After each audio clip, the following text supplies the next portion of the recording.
what is history? It is something written by the winners. There is a stereotype that history should be focused on the rulers, like Lenin or Trotsky.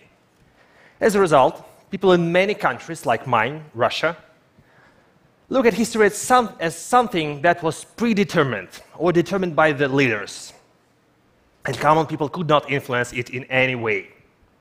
Many Russians today do not believe that Russia could ever have been or ever will be a truly democratic nation, and this is due to the way history has been framed to the citizens of Russia.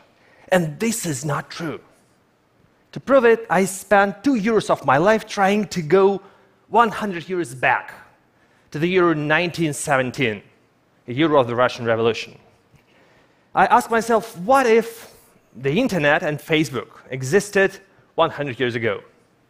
So, last year, we built a social network for the dead people named Project1917.com. My team and I created our software, digitized and uploaded all possible real diaries and letters written by more than 3,000 people 100 years ago. So any user of our website or application can follow a newsfeed for each day of 1917 and read what people like Stravinsky or Trotsky, Lenin or Pavlova, and others thought and felt. We watch all those personalities being ordinary people like you and me, not demigods.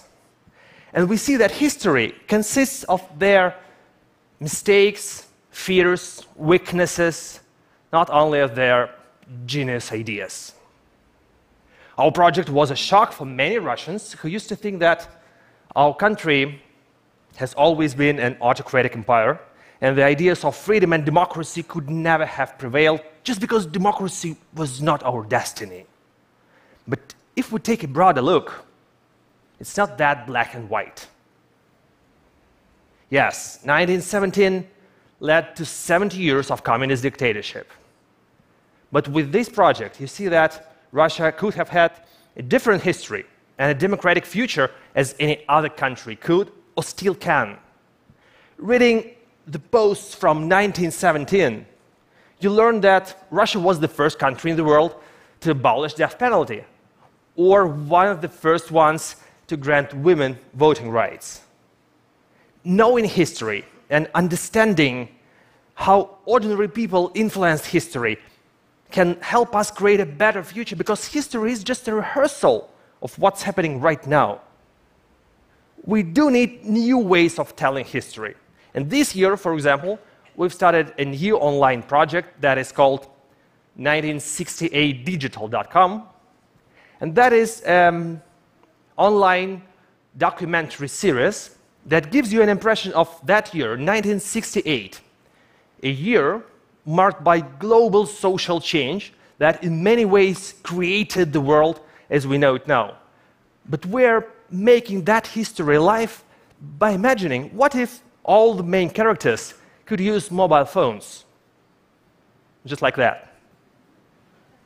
And we see that a lot of individuals were facing the same challenges and were fighting for the same values, no matter if they lived in the US or in USSR or in France or in China or in Czechoslovakia. By exposing history in such a democratic way through social media, we show that people in power are not the only ones making choices. That gives any user a possibility of reclaiming history. Ordinary people matter. They have an impact. Ideas matter. Journalists, scientists, philosophers matter. We shape the society. We all make history. Thank you.